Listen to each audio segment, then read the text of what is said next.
फला तक़उद बअद ज़िक्रा मअल क़ौमि ज़ालिमीन। सदक़ल्लाहु मौलाना अज़ीम। गौसे आज़म बमने बेसरो सामा मददे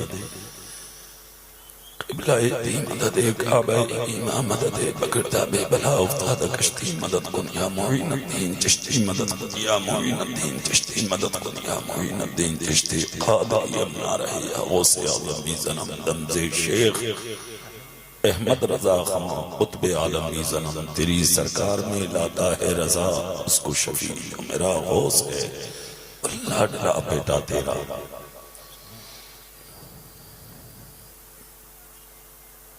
बहुत बहुत मुबारकबाद के लायक है हफ़्ज़े ईमान कॉन्फ्रेंस को सजाने वाले अरकान मुआविनीन मुताल्लिक़ीन मुतवस्सिलीन जिनकी मोहब्बतों की बुनियाद पर ये इतनी बड़ी कॉन्फ्रेंस अमल में आई। अल्लाह की बारगाह में दुआ है अल्लाह इस महफिल को कबूल फरमाए। आमीन आमीन। और इस जलसे को हम सब के लिए ज़रिया निजात बनाए। आमीन। बहुत कामयाब जलसा है आपका, खूबसूरत है, सब अच्छा है माशाअल्लाह। अच्छे अच्छे बातें भी आपने शोरा से सुनी, अच्छे अच्छे तकरीर भी सुनी। जो आपका मकसद खास था, चंदा खास मकसद था आपका आज के जलसे का, वो भी अदा हो गया।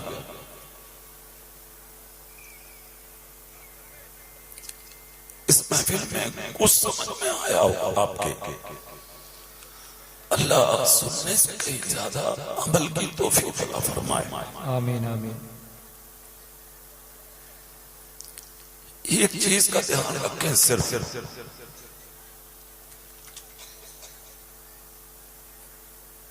जलसे बहुत मुश्किल से होते हैं। ये जलसा कराने वालों से पूछो, अरकान से, मसाजिद के इमाम से, किसी के दरवाजे पे जाके भीख मांगना ये कोई मामूली बात नहीं। सच है। कितना सुनने मिलता है, कितनी बातें पीठ के पीछे लोग बोलते हैं, फिर भी देते हैं। चलिए नबी का जिक्र हो रहा, चलिए नबी की बातें होंगी, चलिए ऐसा साहब आ रहे हैं तो हमें जी बात बनाते हैं, सुनने मिलेंगे।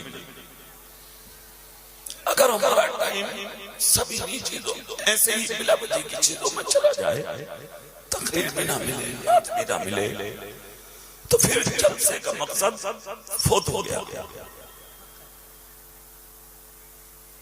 खुदा शोरा का काम है आना,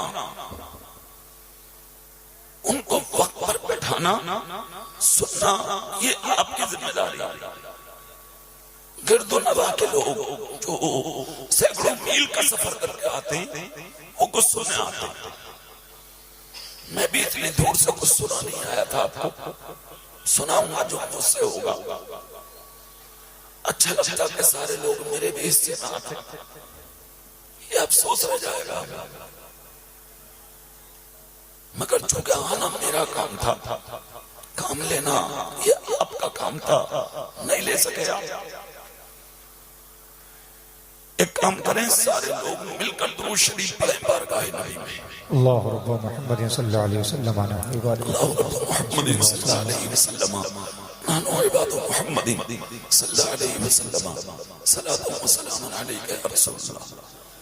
मेरे नाम पर नहीं, अपने नबी के नाम पर एक काम कर लें।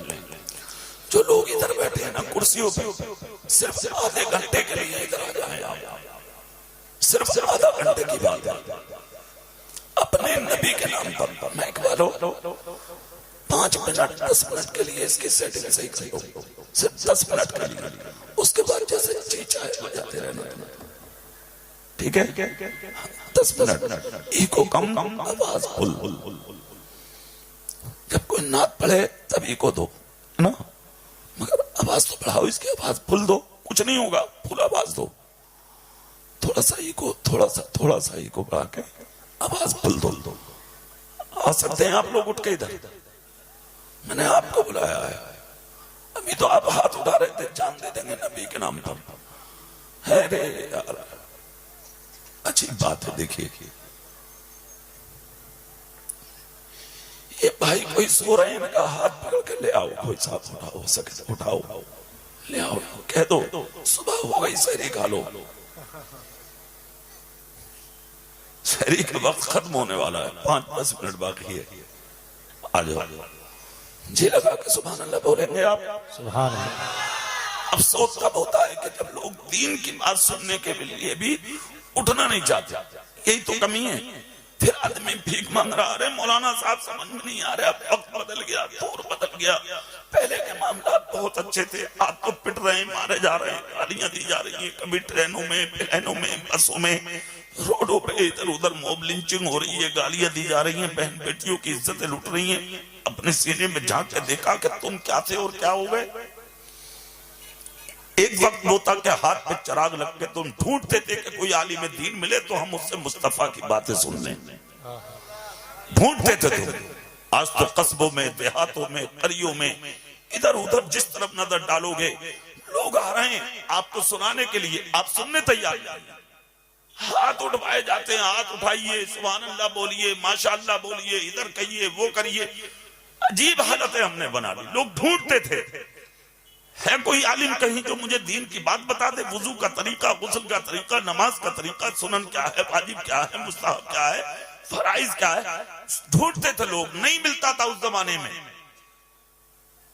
एक तो वो जमाना था, मेरे रसूल के एक सहाबी हैं, नाम है अबू दर्दा, मेरे आका के सहाबी अबू दर्दा नाम, दमिश्क की जामा मस्जिद में एक हदीस सुनाते थे आका की, जुमे के दिन। काय के दिन? जुमे के दिन। जोर से बोलो, काय के दिन? सुबह क्या है? सुबह दिन कौन सा है? लग गया जुमा, लग गया मगरिब के बाद। जुमे के दिन एक हदीस सुनाते थे। सुभान अल्लाह बोल के सिखा सकते हैं आप? सुभान अल्लाह। एक हदीस सुनने के लिए पूरा दमिश्क आता, इलाका गिरदो नवा से लोग आते, हजारों का मजमा दमिश्क की जामा मस्जिद में इकट्ठा हो जाता। हदीस नबी सुनेंगे, मुस्तफा की बातें सुनेंगे। धीरे धीरे धीरे धीरे ये खबर, जैसे आपके जलसे की खबर आपकी बस्ती से निकल के दूर तक पहुंची, वहां से पैदल चल के, सवारियों से, बसों से, बाइक से लोग यहाँ तक आए।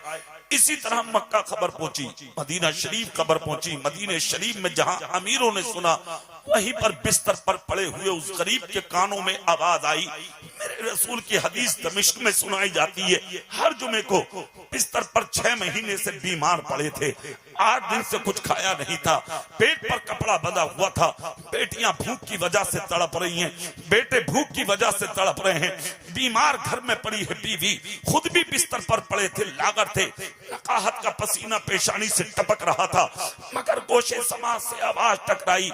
दमिश्क में आका की हदीस सुनाई जाती है। 6 महीने का बीमार इश्क़े नबी में बिस्तर से उठकर खड़ा हो गया। उठने के बाद आए अपनी बेटी के करीब, सर पकड़ के चूम लिया। आए अपने बेटे के करीब, सर पकड़ के चूम लिया। बेटे ने कहा, अब्बा जान किधर का इरादा है? बेटी ने कहा, अब्बू जान आपको किधर जाना है?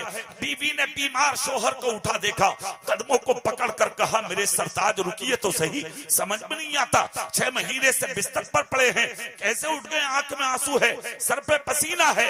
अपनी बीवी का हाथ पकड़ के चूमा, चूम कर कहा, मेरी शरीके हयात, ये तो सच है कि मेरे सीने में तेरी मोहब्बत के हजारों चिराग जल रहे हैं, मगर रसूल पाक की मोहब्बत का मेरे सीने में ऐसा आफ्ताब रोशन है कि मैं आज भी तेरी मोहब्बत के चिरागों को अपने नबी की हदीस पर कुर्बान करना चाहता हूँ।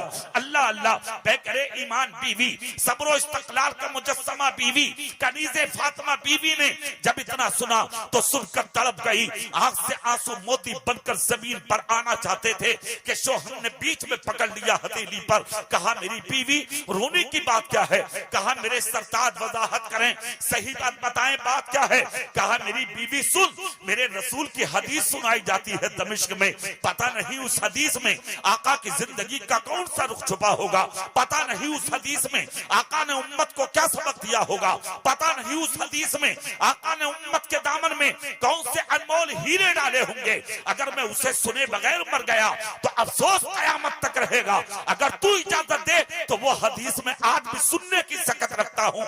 इतना जब कहा तो पैकरे ईमान बीवी ने सर उठा के शोहर का चेहरा देखा और चेहरा देखकर कहा, जाइए मेरी मोहब्बतें आप पर कुर्बान है, चले जाओ। हुकूमत के लिए जाते नहीं भेजती, तख्त के लिए जाते नहीं भेजती, सल्तनत के लिए जाते नहीं भेजती, दौलत कमाने जाते नहीं भेजती, घर में 8 दिन का फाका है मजदूरी करने जाते नहीं भेजती, मगर तुम मुस्तफा का जलसा सुनने जा रहे हो, नबी की हदीस सुनने जा रहे हो, मेरे रसूल की बातें सुनने जा रहे हो, चले जाओ। अगर इस रास्ते में मौत भी हो गई तब भी कयामत के दिन मेरा सर फख्र से ऊंचा हो जाएगा कि मैं उस मर्दे कलंदर की बीवी हूँ जो अगर मरा भी है तो मुस्तफा की नाते सुनता हुआ मरा है।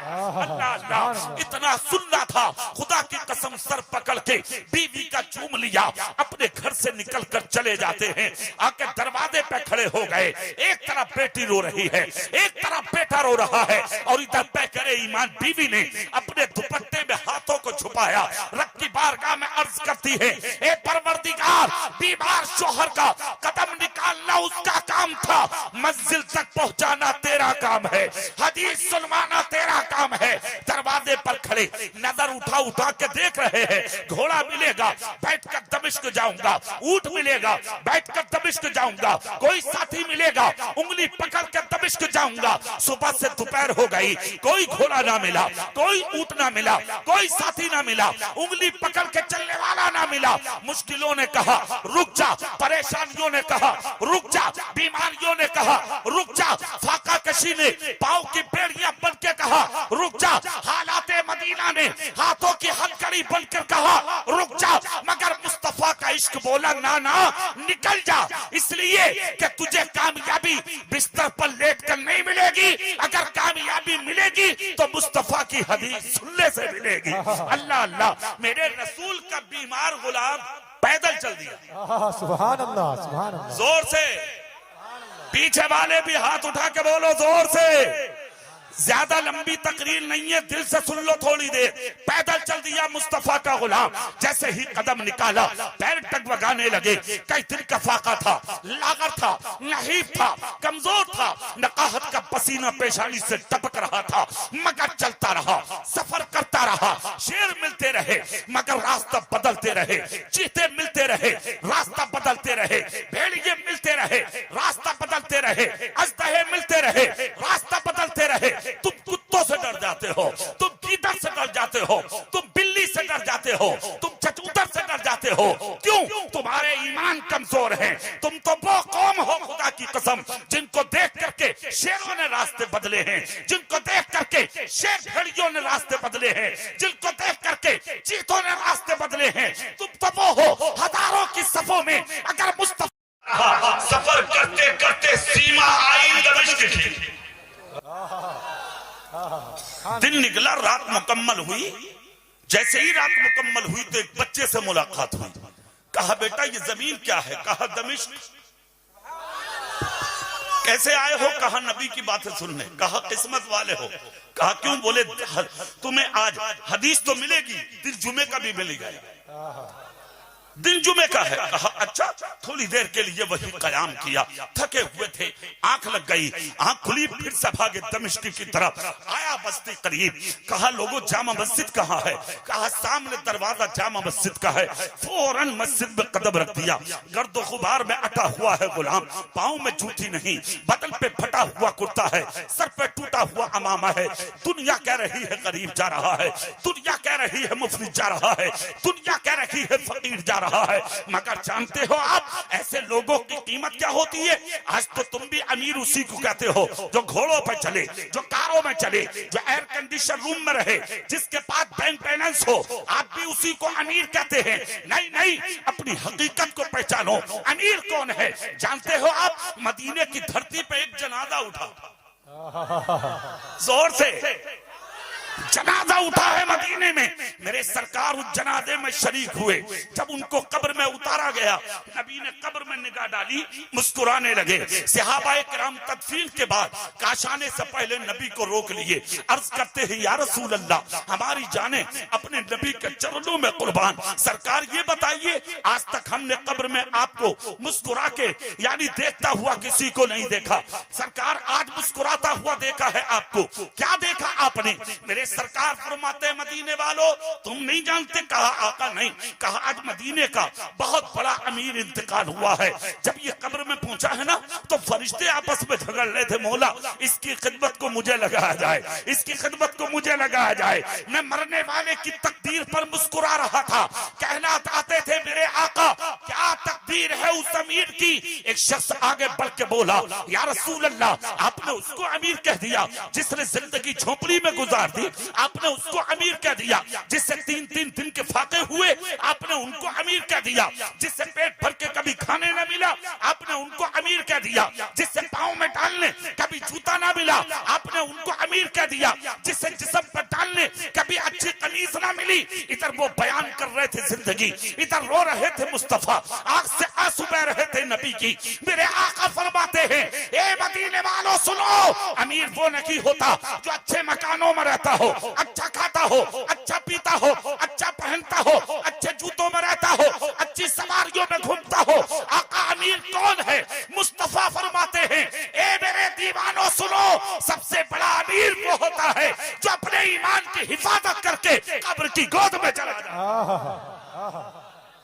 आज तो तुम सिर्फ दौलत जमा करने में हो, हराम मिल जाए दौलत मिल जाए, चोरी करने से मिल जाए दौलत मिल जाए, दलाली करने से मिल जाए दौलत मिल जाए, सूद लेने से मिल जाए दौलत मिल जाए, ब्याज लेने से मिल जाए दौलत मिल जाए, भाई का गला कटे दौलत मिल जाए, बाप का मर्डर हो जाए दौलत मिल जाए, रिश्तेदार का कत्ल हो जाए तुझे दौलत मिल जाए, पड़ोसी की जमीन हड़पनी पड़े तुझे दौलत मिल जाए। लानत हो ऐसी दौलत पर। इज्जत की बात करते हो, मिट गए मर गए। मैं तो कहता हूं तुम्हें ऑक्सीजन मिल रही है, ये बहुत बड़ी बात है। तुम इसके भी लायक नहीं हो, तुम्हें ऑक्सीजन नसीब हो। तुमने छोड़ा क्या है? झूठे तुम में, चोर तुम में, शराबी तुम में, सानी तुम में, बदकार तुम में, हराम करने वाले तुम में। कौन सी दकीका ऐसा है जो तुमने छोड़ा है आज तक? इज्जत की बात करते हैं आप। तुम ही वो कौम हो जिन्होंने 1000 साल तक हिंदुस्तान की जमीन पर हुकूमत की थी। लंका, बांग्लादेश, पाकिस्तान, हिंदुस्तान मिलकर के जब एक मुल्क था तो हुकूमत मोहम्मद मुस्तफा का गुलाम कर रहा था। आज लंका अलग, बांग्लादेश अलग, पाकिस्तान अलग, तन्हा हिंदुस्तान है। उस पर तुम्हारे हालात क्या है? मुझसे कहीं ज्यादा तुम सोशल मीडिया पर एक्टिव रहते हो, अच्छे से जानते हो किस तरह जी रहे हो तुम। ठाटे बांध कर सफर करना पड़ता है तुम्हें, ठाटे बांध कर निकलना पड़ता है तुम्हें। तुम तो वो शेर थे, खुदा की कसम, जज बन के कुर्सियों पर तुम बैठे थे, वकील तुम थे, हाकिम तुम थे, बादशाह तुम थे। और तुम्हारी इज्जतों का हाल ये था, जब किसी को तख्ता-ए-ताज पे चढ़ाया जाता था और जिसको फांसी होने जाती थी वो मरने वाला कहता था, जज साहब मेरी माँ बीमार है, अगर हो सके तो मुझे जिंदगी की भीख मिल सकती है। जज कहता था हाँ हाँ मिल सकती है, मगर रास्ता एक है। कहा क्या? कहा जाकर किसी दाढ़ी वाले मुसलमान को ले आ, अगर उसने आकर गवाही दे दी कि तूने ये जुर्म नहीं किया तुझे माफ कर दिया जाएगा। 24 घंटा घूमता था झूठी गवाही देने वाला, कोई दुनिया में नहीं मिलता था। हाँ हाँ, अगर ये सच्चा होता था जिसको झूठा मुजरिम कहा गया, कोई मस्जिद का नमाजी, दाढ़ी वाला, सज्जों का निशान लेके मोहम्मद मुस्तफा का गुलाम ठर्रे के सामने जज की आंखों में आंखें डाल के कहता था, जज साहब मैं गवाह हूँ, मेरे भाई ने चोरी नहीं की, मेरे भाई ने कत्ल नहीं किया, मेरे भाई ने जुल्म नहीं किया, मेरे भाई ने डाकाजनी नहीं की। जज का तमाम मुकद्दमात पे कलम फेर के कहता था, जा जा, हमारी अदालत इज्जत के साथ तुझे रिहा करती है। वकला की जमात कहती थी 10 साल से वकालत कर रहे, हमारे मुकदमे खारिज। एक दाढ़ी वाले की बात की इतनी हकीकत, जज कहता था कान खोल कर सुनो, तुम सब झूठे हो सकते हो मगर मोहम्मद मुस्तफा का गुलाम झूठा नहीं हो सकता। जिंदाबाद, जिंदाबाद, वाह वाह वाह वाह। आज जहां कोई जगह ना देखें आप, उस जगह आपको झूठ बोलता हुआ मुसलमान मिलेगा। एक प्लेट बिरयानी के लिए गवाही देते हो तुम, 100 रुपए लेकर झूठी गवाही देते हो तुम। जाके देखो, सर्वे करो जेलों का, मुसलमानों से ज्यादा जेल में कोई नहीं है। कोई भाई को मार के, पड़ोसी को मार के, रिश्तेदार को मार के, दलाली करके, हराम कमा के, दूसरों की जमीनों पर कब्जा करके, क्या मरना नहीं है तुम्हें? जाना नहीं है तुम्हें दुनिया से? फिर कहते हो मौलाना साहब समझ में नहीं आ रहा, मुश्किलें आ क्यों रही हैं? अंधे हो, पढ़ना नहीं आता, और अगर पढ़ना नहीं आता तो ये मस्जिदों के इमाम हैं, आ इनके पास, ज़ालुए अदब बिछा इनके कदमों में, ये बताएंगे तुझे मा असाबकुम मिन मुसीबतिन फबिमा कसबत अयदीकुम व याफू अन कसीर। तुम पर जो ये मुसीबतें आ रही हैं, ये सब तुम्हारे हाथों के करतूत हैं। ना तुम झूठे होते ना मुसीबतें आती, ना चोर होते ना मुसीबतें आती, न डाका करने वाले होते ना मुसीबतें आती, ना दलाल होते ना मुसीबतें आती, ना हराम खाने वाले होते ना तुम्हारी पेटियां भागती, ना जुल्म करने वाले होते ना तुम पर दुनिया के अंदर जालिम बादशाह मुसल्लत किए जाते।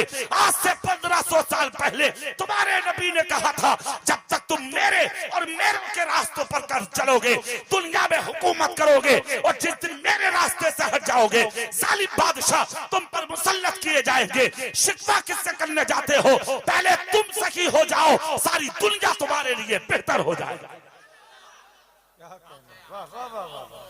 तरीके मुस्तफा को छोड़ना है वजह बर्बादी।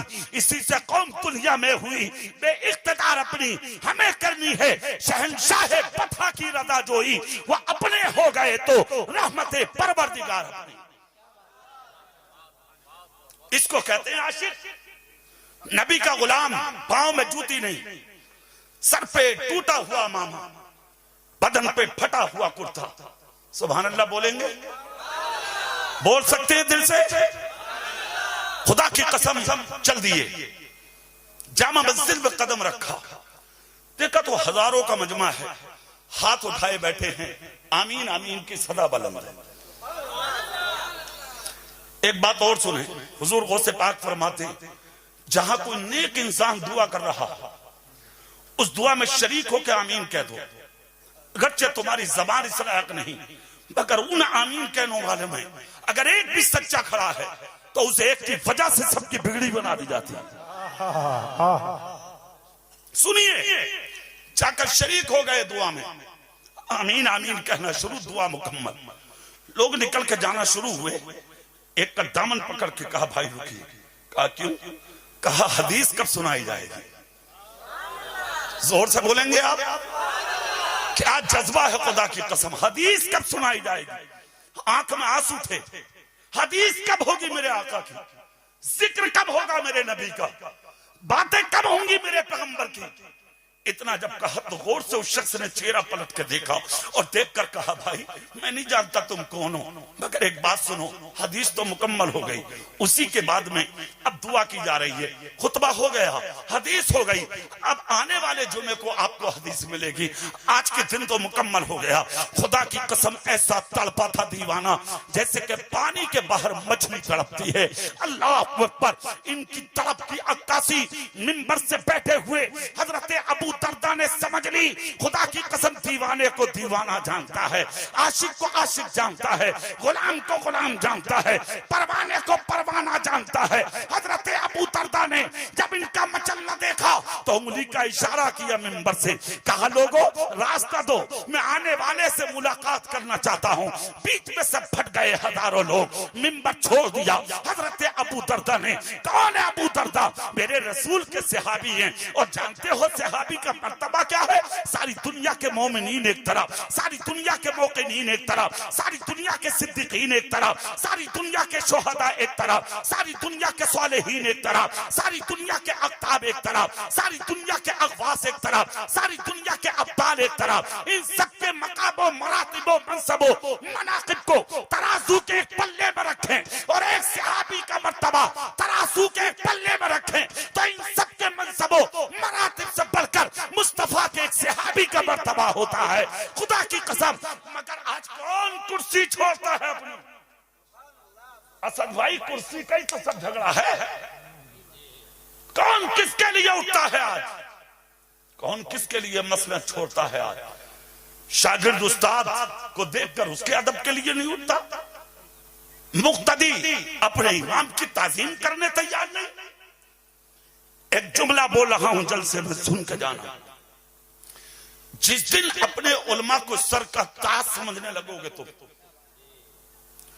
उस दिन जिंदगी में अजब रंग होगा। अपना जो सही रास्ता था वो अपनाइए, फिर देखिए जिंदगी में इनकलाब आता है या नहीं। हजरत अबू दरदा छोड़ दिया मिंबर, उतरे और उतरने के बाद सामने हजरत अबू दरदा आए और आने के बाद बगैर पूछे उनका सर पकड़ के चूम लिया। ये अरब का दस्तूर है। सुभान अल्लाह बोलेंगे आप? ये अरब का दस्तूर है। अल्हम्दुलिल्लाह, सर पकड़ के चूम लिया। जैसे कि सर पकड़ के चूमा, इनकी आंखें जो आंसुओं की वजह से बंद थी, इन्होंने आंसू साफ किए। चेहरा देखा अबू दरदा का तो और ज्यादा रोने लगे। हजरत अबू दरदा ने हाथ चूमे, रुखसार चूमे, आंखों को चूमा, इनके सीने को चूमा, आंखों से मोहब्बत में ले लिया।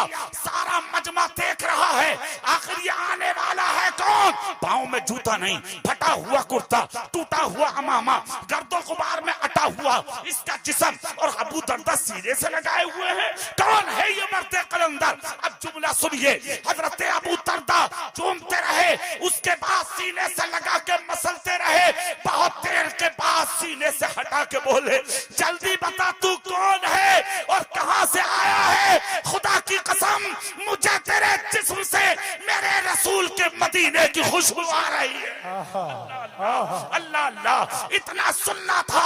आशिक बोला, अबू दरदा खूब पहचाना आपने, यकीनन मैं मदीने से आया हूं। अबू दरदा बोले, देर मत कर, ये बता आया किस लिए?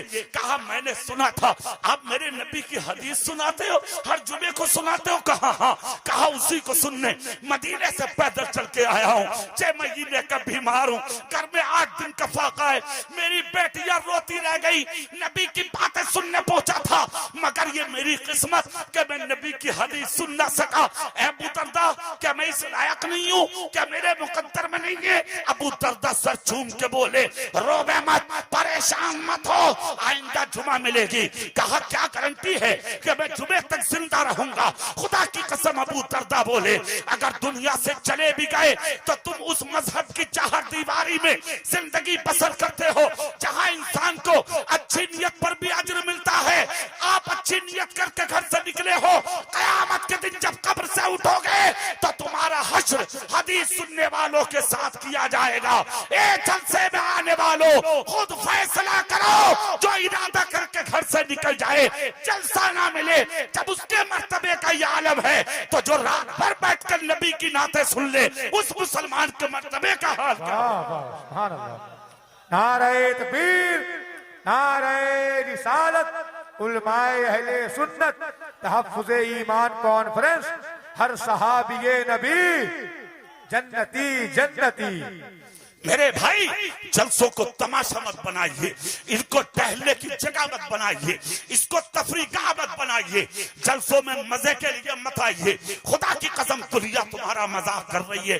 अब भी वक्त है सुधर जाइए, अब भी वक्त है सीधे रास्ते पर आ जाइए, अब भी वक्त है अपने शोरा की ताजीम कीजिए, अब भी वक्त है खुतबा का अदब कीजिए, अब भी वक्त है अपनी मसाजिद के आइम्मा, मदारिस के मुदर्रिस का एहतराम कीजिए। अरे पढ़ाने वालों का तो मकाम बड़ी बात, पढ़ने वालों के मर्तबे ये है, अल्लाह इनके कदमों के नीचे फरिश्तों के पर बिछा देता है। अरे खुद सुनो, जब तलबे इल्म में निकलने वाले के मर्तबे का ये आलम है, तो मुस्तफा की जिंदगी और उनकी किताबों के आलिम के मर्तबे का हाल क्या होगा?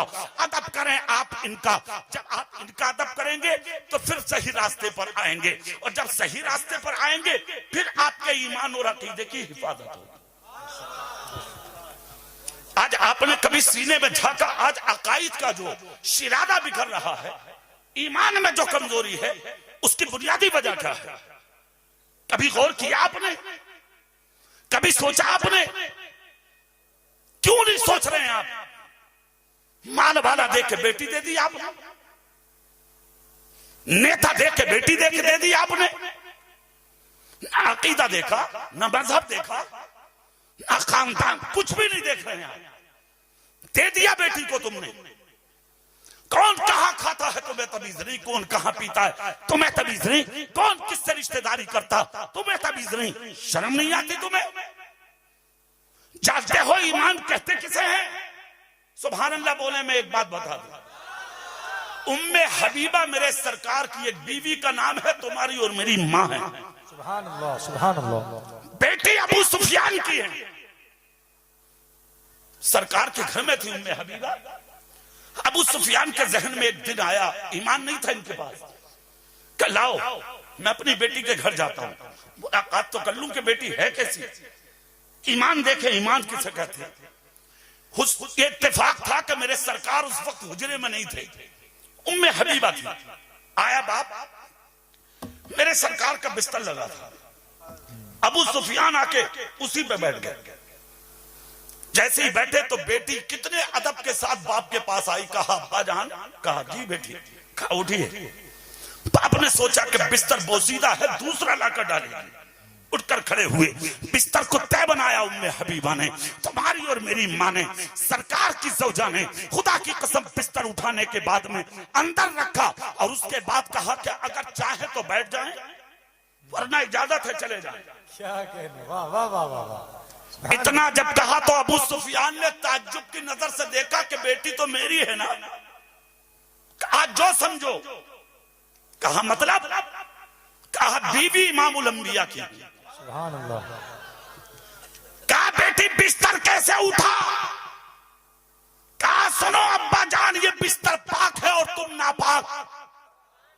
इस पाक बिस्तर पर वही बैठेगा जो मोहम्मद मुस्तफा का गुलाम है। हमने देख लिए तुम्हारे अकीदे, हमने देख लिए तुम्हारे ईमान। तुम्हें जहां दौलत मिली बेटी को दे दिया, जहां माल मिला वहां जाके बेटे को दे दिया और सीधा रास्ता निकाल लिया। मौलाना साहब बेटी दो मत ले लो। कितना बड़ा मुत्तकी है तू, कितना बड़ा परहेजगार है तू, क्या है तू, कितना बड़ा मुबल्लिग है तू जो उसके ईमान की हिफाजत करेगा। क्यों जाएगा उसका बेटी लेने के लिए, क्यों देगा बेटी उसको? नहीं नहीं, ईमान से बड़ी कोई दौलत नहीं है। सबसे बड़ी दौलत का नाम मोहम्मद मुस्तफा की गुलामी। हर हाल में ईमान की हिफाजत करो, हर हाल में अपने ईमान को बचाओ। ईमान से बड़ी कोई दौलत नहीं है। बैठो सच्चों के पास, बैठो अच्छों के पास, बैठो नबी के गुलामों के पास, बैठो मुस्तफा के दीन के आलिमों के पास, बैठो अपने बुजुर्गों के पास, बैठो अपने उस्ताद के पास, बैठो अपने वालिदैन के पास। जब रिश्ता करने जाओ तो अपने बाप से पूछो उसका खानदान कहाँ का है, उसकी खाला कहाँ की है, उसकी नानी कहाँ की है, उसका मामा कहाँ का है। यही तरीका था बुजुर्गों का। 80-80 साल शादियों को हो गए, आज भी उन घरों के चिराग गुल नहीं हुए। वो घर कल भी आबाद थे, वो घर आज भी आबाद। सुभान अल्लाह, सुभान अल्लाह। तुम्हारी शादियों का हाल फेसबुक पे तैयार करे पड़ा। भी फेसबुक पे थाने से फोन आता, हाजी साहब आपका बेटा बैठा है, लड़की पाकिस्तान की। कैसे हो गया? फेसबुक पे दोस्ती की थी, आ गई मुझे निकाह करने के लिए। तुम्हारी बेटियां तकरीबन 1000, उससे भी ज्यादा तुम्हारे घरों से निकल के गैरों के बिस्तरों पर चली गई। नाक वाले बनते हो तुम इज्जतदार हो, दौलतदार हो, तुम अपने आप को नंबरदार, ओहदेदार, जमींदार, मुखिया ऊंचे ऊंचे कह रहे हो तुम। किसने कह दिया इज्जतदार हो तुम? चुल्लू भर पानी मिले तो मर जाओ डूब के तुम। 1000 लड़कियां गैरों के बिस्तरों पे हाथ। तुमने कभी सोचा क्यों? क्यों इन बातों पे गौर नहीं है? हराम खाने पे, दलाली करने पे, चोरी करने पे, गद्दारी करने पे, भाई भाई की बुराई में लगा है, पड़ोसी पड़ोसी की बुराई में लगा है, वो उसको नीचा करने में, वो उसको नीचा करने में शर्म नहीं आती तुझे? 30 साल की बेटी हो गई, आज तक उसकी शादी की नहीं सोचा तूने? 25-30 साल का बेटा हो गया, आज तक रिश्ता तलाश नहीं किया तूने? क्या जिम्मेदारी तुम्हारी नहीं है? इसका जिम्मेदार है कौन, इसको समझो। सुनो क्यों होता है ऐसा तुम्हारी बेटियों के साथ। नबी के गुलाम की बेटी और घर से भाग जाए। ए भैया, हेलो हेलो, तुम चारों उठ के आ गए आओ। कितने लोग हैं जो पीछे बैठे हैं? पीछे सिर्फ 10 मिनट की तकरीर और रह गई है हमारी। हो सके तो उठ के आ जाओ, आ जाओ, अपने नबी के नाम पे आ जाओ। पीछे वाले, पीछे वाले, वो 4-5 लोग उधर बैठे हैं, उधर उधर। अरे तुम भी आ जाओ, नीले कुर्ते वाले बेटा। नहीं, ये हमारे बुजुर्ग बैठे, चचा, उनको भी बुलाओ। चचा जो बैठे, चचा आप कुछ नहीं बचा, सब कुछ हो गया, लुट गया सब। आ जाओ जल्दी, हाथ उठा के या गौस कह दो एक बार, पूरी ताकत से कह दो, दिल से कह दो यार, दिल से कह दो। सुनो इधर, सोचा कि बेटी की भागी क्यों, बहन भागी क्यों। अच्छा, एक हैरत की बात, माँ ने पेट में रखा 9 महीने 2 साल तक जिगर का खून दूध की सूरत में कतरे बना बना के उसके मुंह में टपकाया। 25 साल तक मेहनत मजदूरी करके तूने पाला। सवाल यह है कि बेटी भागी क्यों। गौर किया कभी, सोचा कभी, क्यों नहीं करते हो गौर। तेरी बेटी खैर के घर में कैसे गई। सुनो एक जुमला, बहुत अच्छे से फैसला खुद कर लोगे, मुझे बताने की जरूरत नहीं। एक बाप था, इतने मजदूरी करके अपनी औलाद पाली, था गरीब, मगर सीने में प्यार था मेरे रसूल का, ईमान वाला था वो, नबी का गुलाम, मुस्तफा का वफादार था वो, मजदूरी करता था, औलाद को पालता था। और एक बात याद रखना, मजदूरी करने वाले हाथ अल्लाह को बहुत पसंद है, बहुत पसंद है। एक रास्ते से अल्लाह के रसूल निकल के जा रहे थे, सामने से मौला अली आ गए। हजरत अली के कोहनियों तक हाथ मिट्टी में थे। मेरे सरकार ने देख कर कहा, अली कैसे गर्दो गुबार में हो। मुस्कुरा कर कहा, सरकार पैसा कमा कर लाया, मुट्ठी खोलो तो 3 दिरहम थे मौला अली के हाथ में। मेरे सरकार ने अली का एक हाथ पकड़ के आसमान की तरफ उठाया, सहाबा के बीच में ऐलान फरमाया, दुनिया वालों देख लो, जो हाथ मेरे अली का है ना, ये अल्लाह को बहुत पसंद है। मेहनत करने वाला हाथ। यहां तो कंप्यूटर पर बैठ के 1 मिनट में 1 करोड़ कमा के आ रहा, सुबह को जा रहा, शाम को 1 लाख कमा के ला रहा, 2 करोड़ कमा के ला रहा। आज तक बाप को पूछने तक की जसारत न हुई जो बेटे से पूछ ले लाया कहां से। बेटा बाप बन गया, बाप की कोई हैसियत नहीं। बाप नीचे बैठा, बेटा कुर्सी पे। शर्म नहीं आती, फिर इज्जत की बात करते हो। इस्लाम का शिराजा बखेर दिया तुमने। 1500 साल पहले तुम्हारे नबी ने फरमाया था, जिस दिन समाज से, दुनिया से सफेद दाढ़ी वालों की इज्जत खत्म हो जाएगी, उसी दिन मेरी उम्मत की इज्जत दुनिया से नीलाम हो जाएगी। मेरे नबी ने फरमाया, जिस दिन सफेद दाढ़ी वालों की इज्जत तुम करना शुरू कर दोगे, और अगर किसी सफेद दाढ़ी वाले ने तुम्हारे सर पे हाथ रख के तुम्हें दुआ कर दी, मर जाओगे, मगर दुनिया में तुम्हें कोई जलील नहीं कर पाए। कभी मोहलत है किसी से दुआ लेने की। मजदूर था ये आदमी, गरीब था, औलाद पालता था। एक दिन वो हुआ, जिस्म ने काम करना छोड़ दिया, बीमार होकर बिस्तर पर गिर गया, रीढ़ की हड्डी कमजोर हो गई। 1 दिन फाका, 2 दिन फाका, लगातार कई दिन का फाका हुआ। जो घर में था वो सब बेच करके बाजार से सामान खरीदा बच्चों ने और उसको खा लिया। बाकी बच्चे तो छोटे थे। एक बच्ची थी जिसकी उम्र तकरीबन 20 साल 25 साल के करीब थी। बच्ची जवान थी। जब उसने देखा मेरा बीमार सिसक रहा है दवाई की वजह से, बीमारी की वजह से, तकलीफ की वजह से, छोटे छोटे बहन भाई मेरे बिस्तरों पे पड़े हैं भूख की वजह से, ऐसा ना हो कि फाके की वजह से मेरा कोई भाई दम तोड़ दे, मेरी कोई बहन दुनिया को खैराबाद कह दे। अल्लाह अल्लाह, 25 साल की जवान बच्ची ने जब देखा, धीरे धीरे बाप की आंखों की रोशनी जाए हो गई। बाप अंधा हो गया, जैसे कि रोशनी खत्म हुई है आंखों की। 25 साल की जवान बच्ची अपने भाई, अपनी बहनों, अपनी बाप की इजाजत के बगैर खामोशी के साथ घर से निकली और निकलने के बाद शहर की उस मार्केट में पहुंची जिस मार्केट में औरतें अपने जिस्म को बेच करके कुछ पैसा कमा के अपने घर के चूल्हे जलाती थी। ये गरीब बाप की बेटी भी हुस्न की मलका उसी बाजार की मार्केट में जाकर खड़ी हो गई। जैसे ही खड़ी हुई सुबह से दोपहर हो गई, कोई करीब ना आया। शाम हो गई, कोई करीब ना आया। दिन मुकम्मल हो गया, कोई करीब ना आया। लोग आते रहे, लड़कियां खरीद के जाते रहे, औरतें बाजार से लेके जाते रहे, मार्केट से बच्चियां लेके जाते रहे, मगर ये गरीब बाप की बेटी सुबह से शाम तक खड़ी रही, कोई करीब नहीं आया। जब कोई खरीदने वाला करीब ना आया, अनाउंसर ने ऐलान कर दिया आज की मार्केट मुकम्मल, जिसको जो खरीदना था वो खरीद कर चले गए। अल्लाह अल्लाह, ये लड़की भी रोती हुई, खून के आंसू बहाती हुई, लड़खड़ाती हुई अपने घर की तरफ चली। सुबह से गायब थी बच्ची, बाप था तो अंधा मगर समझ रहा था कि बेटी नहीं है। जैसे ही घर में कदम रखा, बाप अक्कासी से समझ गया कोई और नहीं, मेरी बेटी आई है। बाप ने आवाज बुलंद की, मेरी लगते जिगर बात में बैठना, पहले मेरे करीब आ जा। 25 साल की बेटी अपने बाप के करीब गई। बाप ने हाथ पकड़ लिया, हाथ पकड़ कर कहा शहजादी सच बता दे थी कहा।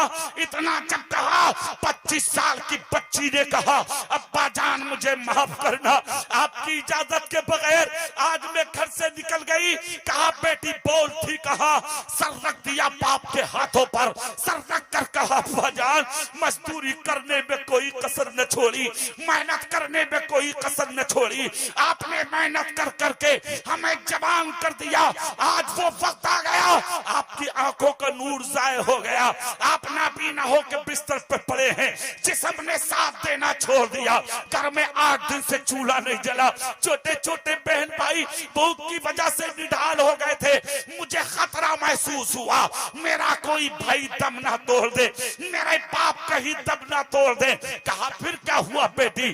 कहा अब्बा जान माफ कर देना, मैं शहर की उस मार्केट में गई थी जहाँ जिस्म फरोशी होती है, ताकि अपना जिस्म बेच के कुछ सिक्के कमा लूं और अपने बाप की आंखों की रोशनी के लिए दवाई ला दूं। इतना जब कहा तो बीमार बाप बिस्तर से उठकर बैठ गया। बैठकर कहा मेरी लगते जिगर सच बता, क्या उस मार्केट में किसी ने तुझसे बात की? क्या किसी ने सौदा किया? क्या किसी ने मुलाकात की? क्या कोई तेरे पास आया? बेटी ने रोकर कहा अफसोस इसी चीज का है जो कब हुस्न वाली थी उन्हें अच्छी अच्छी कीमत में लोग लेकर चले गए। मुझसे ज्यादा हुस्न उस मार्केट में किसी के पास नहीं था, मगर मेरी तरफ किसी ने नजर उठा के भी नहीं देखा। बीमार बाप बिस्तर से उठा, बेटी का सहारा लेके कांधे से कांधा रख लगा के बोला बेटी यही भरोसा था अल्लाह की रहमत पर। कहा मतलब? कहा बेटी अभी तो एक दिन गई थी, अगर कयामत तक जाके उस मार्केट में खड़ी रहेगी तब भी मेरी बेटी की तरफ कोई नजर उठा कर नहीं देखेगा। इसलिए कि तेरा बाप गरीब जरूर है मगर अपनी औलाद को आज तक तेरे बाप ने कभी हराम का लुक्मा नहीं खिलाया है। तुमने कभी अपने लुक्मों पे गौर किया? कहां से ला रहे हो, कहां से कमा रहे हो? तुम्हें 1000 मिल जा वो गायब, लाख मिल जा वो गायब, कोई हिसाब नहीं किताब नहीं, शर्म नहीं आती? जलसे में आने वाले कई और सुन्नियों, एक चीज याद रखो, तुम्हारी दास्तां तक भी ना होगी दास्तानों में। खुदा के वास्ते आज भी अपने हाथ में सुधार पैदा कर लो, आज भी मान जाओ, आ जाओ सीधे रास्ते पर और यकीन के साथ अपना ईमान संभाल लो। जोर से, जोर से। उससे बड़ी कोई दौलत नहीं है। गरीब होकर मर जा मगर मोहम्मद मुस्तफा का गुलाम होकर मर जा, उससे बड़ी कोई दौलत नहीं। अब ईमान की हिफाजत होगी कैसे? ये भी तो एक सुनने की बात है, ईमान बचे कैसे? तो कुरान ने भी कुछ छोड़ा नहीं है। हाँ, हुदल लिन्नास, सुभान अल्लाह नहीं बोलेंगे? जोर से नहीं बोलेंगे? पीछे वाले भी बोल सकते हैं ना? हिदायत के लिए आया है ये कुरान। कुरान कहता है फला तक़उद बाद ज़िक्रा मअल कौमि ज़ालिमीन। अब तक जो किया वो तुम जानो। इल्म नहीं था, जानकारी नहीं थी, अपने उलमा से पूछा नहीं था, मगर याद आ जाने के बाद आज के बाद कभी जालिमों की कौम के पास मत बैठो। आप कहोगे मौलाना जालिम कौन है? तो सुनो, पड़ोसी को सताने वाला जालिम है, यतीम बच्चे को सताने वाला जालिम है, बेवा की इज्जत से खेलने वाला जालिम है, तुम चार भाई हो अकेला समझ के लाठी मारने वाला जालिम है, तुम अमीर हो गरीब को हकारत से देखने वाला जालिम है। फहरिस्त बहुत लंबी है जालिमों की।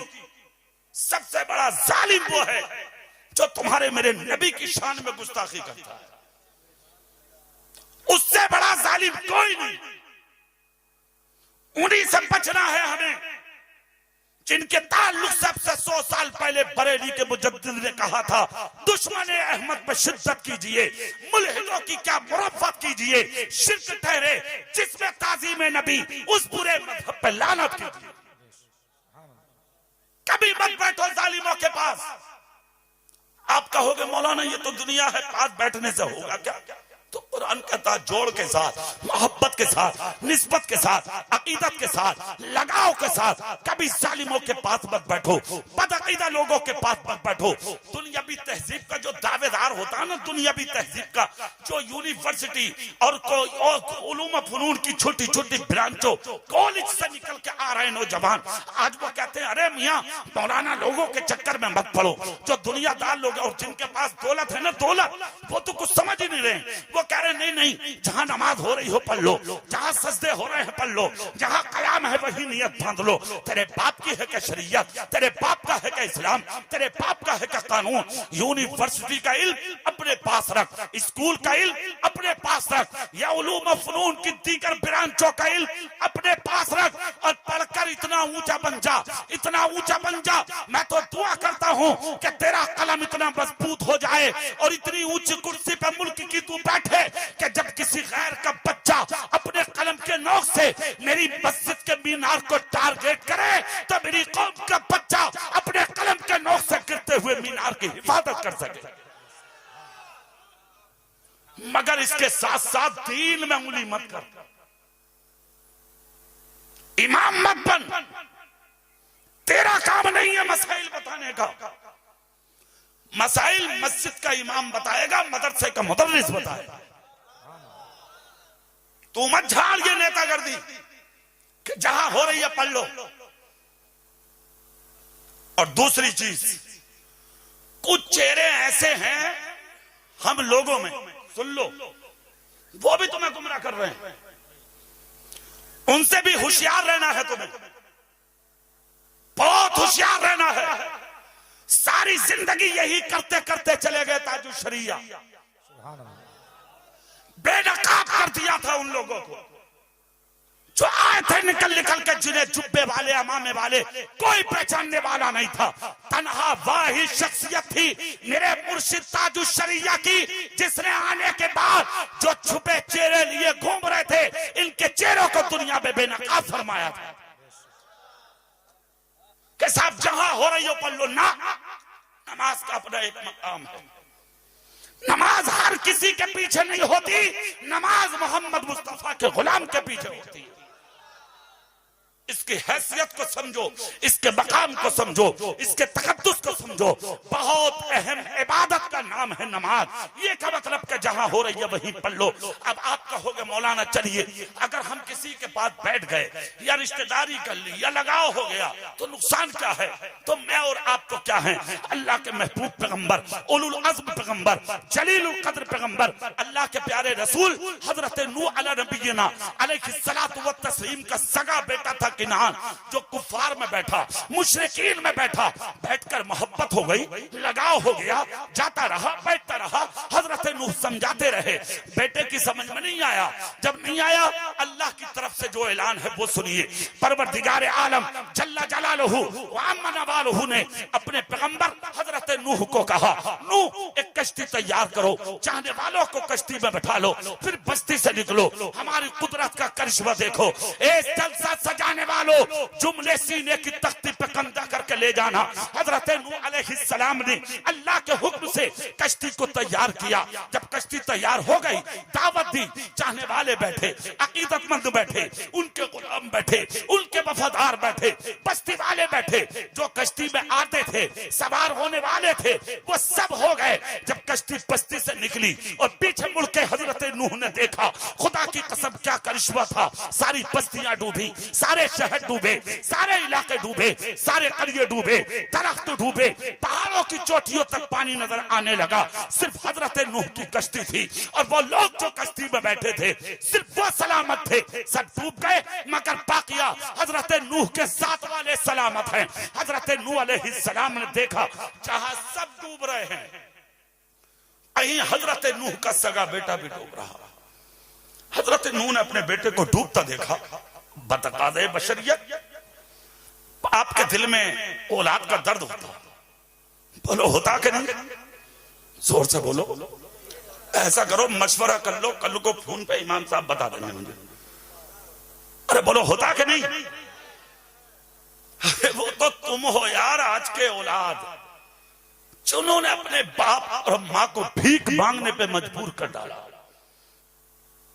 स्टेशन भरे पड़े मुसलमान भिखारियों से, रोडवेज बस अड्डे भरे पड़े मुसलमान भिखारियों से।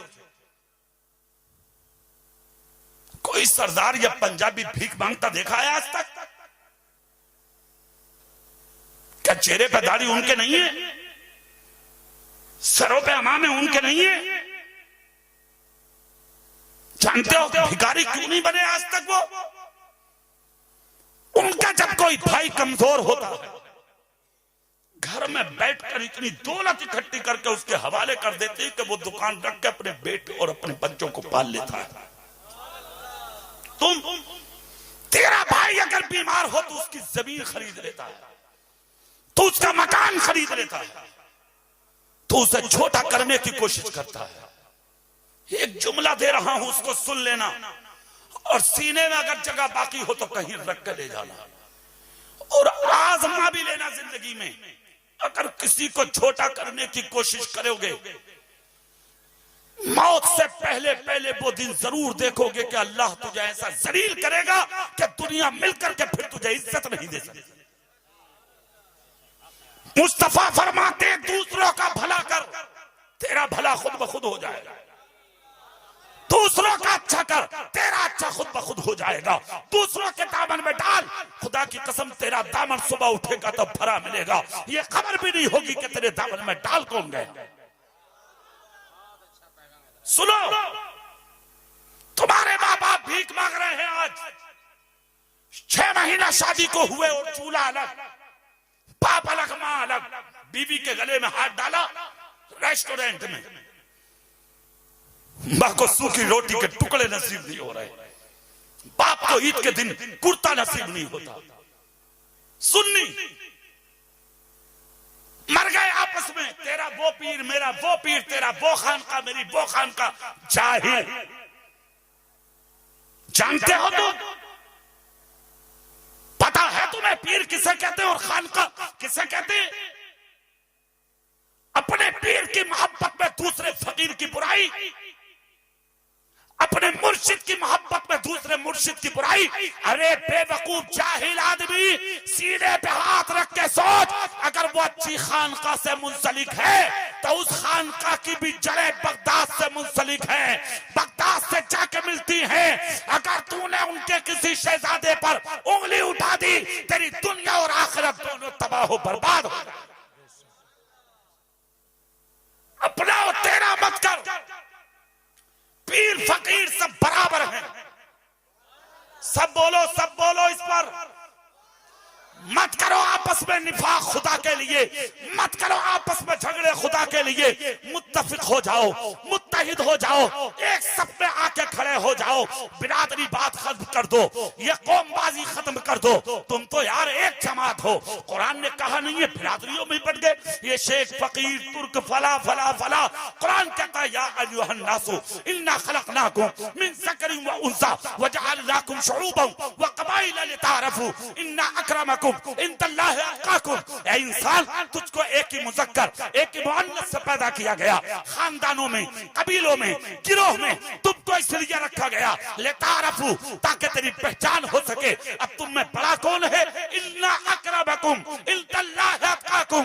कुरान कहता है जो जितना बड़ा मुत्तकी होगा वो इतना ही बड़ा मुकर्रम होगा। ये पीर परस्ती, ये आपस के झगड़े सब खत्म कर, और एक जुमला सुन, अपने बाप और मां से मोहब्बत कर, उन्हें भिखारी मत बनाओ। हाथों में ताकत है तो अपने माँ बाप को बादशाह बनाओ। तेरा बाप तख्त पर बैठकर बादशाह नहीं बनेगा, तेरा बाप सुकून से एक रोटी खा के बादशाह बनेगा। बिस्तर पर बैठा के रोटी दे, पैर दबा के मां को लुकमा दे।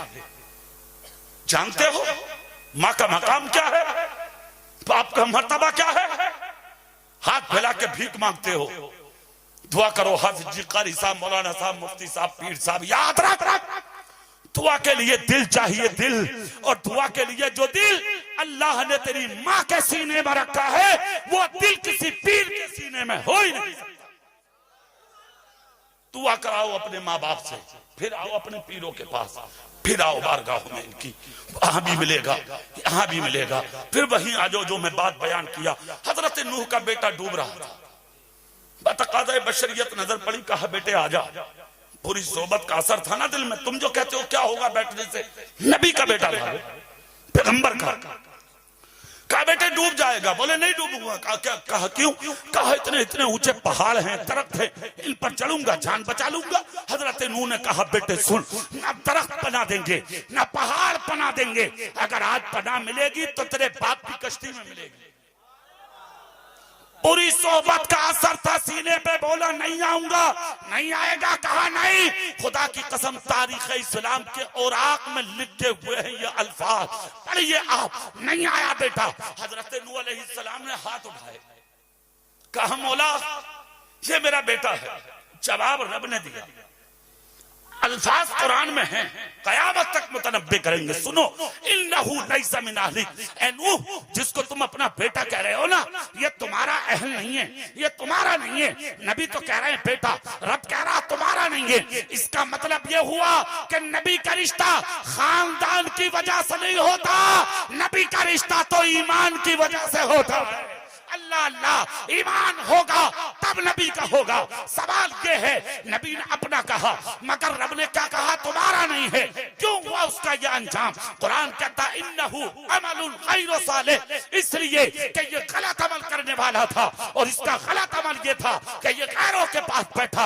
अगर तुम चाहते हो तुम्हारे ईमान की हिफाजत हो, तुम चाहते हो तुम्हारे अकायद की हिफाजत हो, तुम चाहते हो तुम्हारे मजहब की हिफाजत हो, तुम चाहते हो तुम्हारे कान की हिफाजत हो, शादियां करना है तब देखो कहां कर रहे हैं, बेटियां देना है तब देखो कहां दे रहे हैं, रिश्ते करना है तब देखो कहां कर रहे हैं, दोस्ती करना है तब देखो किससे कर रहे हैं, बैठना है तब देखो किसके पास बैठ रहे हैं। इसलिए कि हम भूखे रहना बर्दाश्त करेंगे मगर मुस्तफा के गद्दार के पास कभी बैठना गवारा नहीं करेंगे। इंशाअल्लाह ईमान है तो आप बहुत बड़े अमीर हैं, ईमान है आप बहुत बड़े मालदार हैं, ईमान है आपसे बड़ा कोई दौलतदार नहीं है। खुदा की कसम जिस दिन मरो तो चाहे फकीर होके मरो मगर मुस्तफा की मोहब्बत के अमीर होके। ईमान की हिफाजत कीजिए, अकीदे की हिफाजत कीजिए। थोड़ी देर में लंबी तकरीर मैंने कर ली, फिर कभी जिंदगी ने मौका दिया तो भरपूर तकरीर होगी। वमा अलैना इल्लल बलाग। अस्सलामु अलैकुम व रहमतुल्लाह।